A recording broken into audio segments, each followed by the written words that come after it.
Hello ISC BSc 12। आज जो chapter मैं लेकर आई हूँ वो है चैप्टर 17 वेरियस बिजनेस एंटिटी। चलिए शुरू करते हैं। आई एम रियली सॉरी बच्चा, आई नो आप लोग सब वेट कर रहे थे, due to some personal commitments नहीं हो पाया, बट आज जितना हो पाएगा मैं आपका हेल्प करूंगी, डू नॉट वरी। चलिए, वेरियस बिजनेस एंटिटीज में बहुत छोटा चैप्टर है, जो बोलूंगी सिर्फ उतना करना है। देख बच्चा, सबसे पहले ना आप लोग मीनिंग और डेफिनेशन कर लो सोल प्रोप्राइटरशिप का। सोल वर्ड का मतलब है सिंगल प्रोप्राइटरशिप माने ओनर।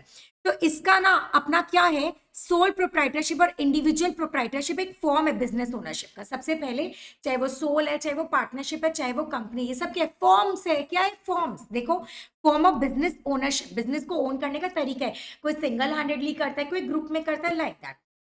एंड ये एक्सक्लूसिवली ओन्ड या कंट्रोल्ड कौन करेगा? One person. It is owned and controlled by single person. It is owned and controlled by single person. The sole proprietor supplies the capital, manages the business, bears all the risk and receives profit. बहुत easy है। पैसा कौन लगाएगा? मैं। Manage कौन करूंगा? मैं। इसमें रिस्क भी कौन लेगा? मैं। और प्रॉफिट हो गया तो मेरा। चार चीज, कैपिटल मेरा, मैनेज कौन करेगा? मैं, रिस्क कौन लूंगी? मैं, साथ ही साथ प्रॉफिट हुआ तो भी मैं। याद रखना, ठीक है। और इसका एक डेफिनेशन में बाबू बोला जाता है बिना फुल स्टॉप के लिखना। देखो लिखा हुआ है क्या? बिना फुल स्टॉप के इसका डेफिनेशन लिखना है, ये याद रखना। क्लियर? और ये आपके MCQ fill in the blanks ये सब में भी आ सकता है। मैं ये बोलते बोलते आपको आगे पढ़ाऊंगी। चलिए आगे देखते हैं। उसके बाद आप लोग ना इसका डेफिनेशन में ये कर लेना, ये भी इजी है। पहला बात मैंने बोला, सोल प्रोप्राइटरशिप के फॉर्म्स ऑफ बिजनेस ऑर्गेनाइजेशन जिसको own, manage, control, three words है। ओन, मैनेज और कंट्रोल कौन करता है? इंडिविजुअल करता है। और वही रेसिपिएंट्स होता है सारे प्रॉफिट का, और वही बेयर करता है सारा रिस्क। देखो, recipient of all profit and bears all risk. ठीक है, अब इसका फीचर पूरा डेफिनेशन से कौन कौन कंट्रोल करता है? वही। तो ये वन मैन कंट्रोल है। देखो, the proprietor is the single owner, sole owner of the firm and has full control of it. Ownership और मैनेजमेंट किसके हाथ में? One person. ओनरशिप मैनेजमेंट किसके हाथ में? One person. ओनरशिप मैनेजमेंट किसके हाथ में? One person. सम पर्सन और मैनेजर मे बी एम्प्लॉयड, किसी को हम लोग रख सकते हैं हेल्प करने के लिए, बट कंट्रोल सिर्फ और सिर्फ मेरा होता है। इसमें कंट्रोल वर्ड पे फोकस करो। मैं किसी को रख सकती हूँ मैनेजर को देखने के लिए, बट कंट्रोल मेरा होगा। नो सेपरेट लीगल एंटिटी, माने इसमें ओनर और बिजनेस अलग अलग नहीं होता है। ओनर डूबा तो बिजनेस भी डूबा। सपोज मेरा बिजनेस डूबा तो जो सपोज कोई कर्जदार खड़े कि 1000 रुपया पाता है, मेरे बिजनेस में कुछ भी नहीं है, तो मेरा घर बेचकर भी मेरे को उसको 1000 रुपया देना होगा। इसको ही बोलते हैं नो सेपरेट लीगल एंटिटी। याद रखना, लॉ की नजर में बिजनेस और ओनर सेम है। स्मॉल साइज क्यों? अकेला इंसान है, कितना ही काम कर लेगा, कभी भी यूज नहीं कर सकता। यहां से करना। All the funds are arrange by one person, manage control भी वन पर्सन करता है।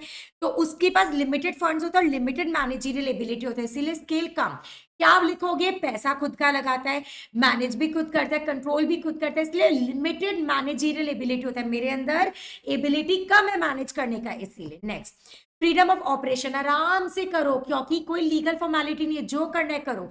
No legal formalities are required to start, manage and control. Next, formation closure, जब मन है खोलो, जब बंद है मन है बंद कर दो।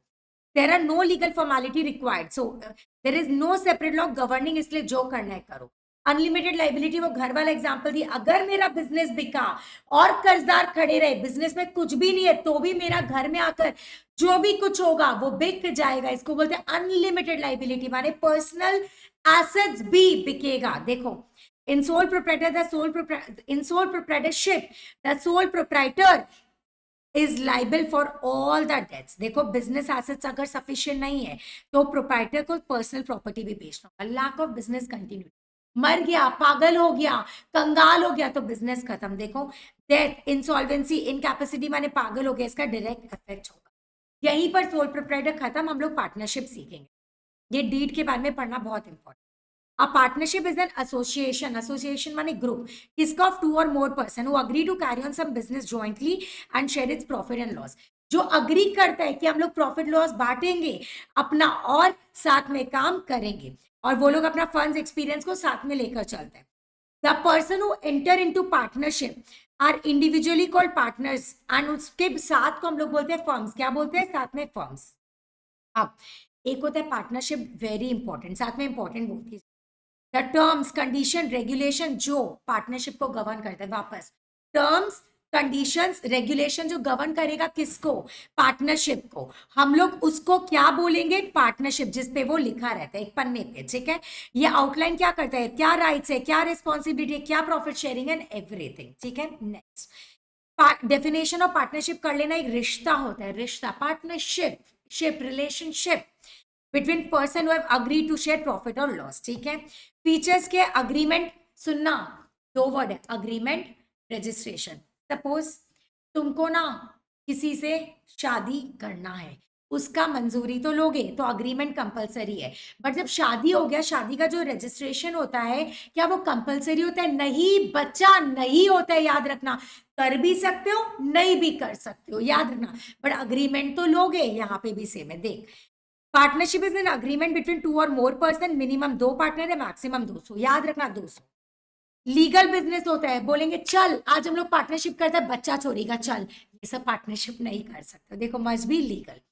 कॉन्ट्रैक्चुअल रिलेशनशिप, तो ये म्यूचुअल होता है, ठीक है। क्या होगा, म्यूचुअल वर्ड, कोई भी person can not enter into contract, can not, माने कोई भी पर्सन जो कॉन्ट्रैक्ट में नहीं आ सकते वो पार्टनर नहीं बन सकते, जैसे 18 साल से नीचे माइनर, कोई पागल इंसान के साथ तुम कॉन्ट्रैक्ट नहीं कर सकते, lunatic.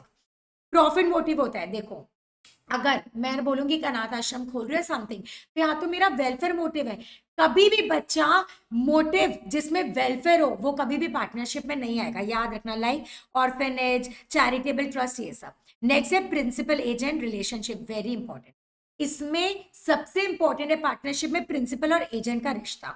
It is that an owner is responsible for any contract entered by agent. Suppose मेरे बदले में मेरा कोई पार्टनर गया और मेरे फर्म के नाम पर कुछ सामान लेकर आया, वो सप्लायर नेक्स्ट डे आता है, बोलता है पैसा दो, मैं बोलूंगा नहीं मैं नहीं दूंगी, मेरी पार्टनर ने लेकर आए, तो ऐसा नहीं चलेगा। फर्म के नाम से होता है तो हर एक पार्टनर बाइंड होगा, याद रखना। अब नेक्स्ट में आता है, इसका डेफिनेशन देख लेना, जल्दी से आप फोटो ले लो बाबू, डिफरेंस आई मीन सॉरी, बहुत जल्दी में रिकॉर्ड किया जा रहा है क्योंकि आप सबका इतना इतना रिक्वेस्ट आ रहा है इसीलिए। उसके बाद देखो, दो टाइप का कंपनी, एक प्राइवेट एक पब्लिक लिमिटेड। देखो प्राइवेट कंपनी में क्या है, minimum paid up capital 1 lakh होगा और उसमें 5 लाख होगा, पब्लिक में, याद रखना। पता है रेस्ट्रिक्ट करते हैं राइट ऑफ मेंबर को कि आप अपना शेयर किसी को नहीं देते, माने अगर मैं प्राइवेट कंपनी की मेंबर हूं तो मैं अपना शेयर किसी को नहीं भेज सकती हूँ। इसमें नंबर ऑफ मेंबर 200 होगा, बट यस उस 200 में प्रेजेंट और एक्स एम्प्लॉय हटाकर होगा। ये कब ओपनली किसी को हम लोग पब्लिक को बोल नहीं सकते आ मेरा शेयर खरीद, यहाँ पे मैं अपने सिर्फ रिलेटिव फ्रेंड्स को शेयर दूंगी, और यहाँ पे हम लोग डिपॉजिट सिर्फ और सिर्फ अपने मेंबर से ले सकते हैं, उससे ज्यादा किसी से नहीं। मिनिमम मेंबर 2 होगा, याद रखना, और इसमें कंपनी के नाम के एंडिंग में पीवीटी वर्ड लगाना होगा, प्राइवेट नाम, ठीक है। आगे अब हम लोग पब्लिक में आते हैं, सेम पब्लिक में क्या है, पब्लिक कंपनी वो है जो प्राइवेट कंपनी नहीं है। और कंपनीज एक्ट क्या बोलते हैं, कौन है पब्लिक कंपनी, जिसका मिनिमम मेंबर 7 और मैक्सिमम का कोई लिमिट नहीं। जैसे रिलायंस लिमिटेड, क्या उसका क्या मैक्सिमम लिमिट है, नहीं भाई, हम 100 लोग से शेयर माने बेचेगा और 100 लोग से पैसा लेगा, नहीं, ये अपना शेयर किसी को भी दे सकता है और ये किसी भी पब्लिक को इन्वाइट कर सकते हैं, आओ पैसा लो, क्लियर। प्राइवेट अच्छा ये देखो, पब्लिक कंपनी इज वन जो क्या कर सकता है, डज नॉट रेस्ट्रिक्ट, ऊपर वाले का सब नाम, डज नॉट लिमिट, किसी को भी बुला सकता है और डिपॉजिट भी किसी को दे सकता है। सबसे इंपॉर्टेंट इसमें 7 लोग होते हैं, कितने, minimum 7। Company limited by guarantee means a company having the liability of its member limited by memorandum to such amount as the members undertake to contribute. इसका मतलब होता है अगर मैं कंपनी लिमिटेड बाय गारंटी हूँ, कंपनी बंद होने वाला है, तो मैं बंद में उतना ही रुपया कंट्रीब्यूट करूंगी जितना मैंने गारंटी दिया था एसेट्स के प्रति। और कंपनी लिमिटेड बाय शेयर माने जितना रुपए का मेरा शेयर होगा, सपोज 10, मैंने भी 5 रुपया दे दिया, तो मैं सिर्फ फ्यूचर में 5 ही दूंगी अगर कंपनी को पैसा का जरूरत होगा, बस याद रखना। और इसका भी डिफरेंस आप लोग जल्दी से देख लो, कोई भी इश्यू है प्लीज कमेंट करिएगा, कमेंट करते रहो प्लीज, स्प्रेड वीडियो ताकि और वीडियोस आए बच्चा। Thank you so much.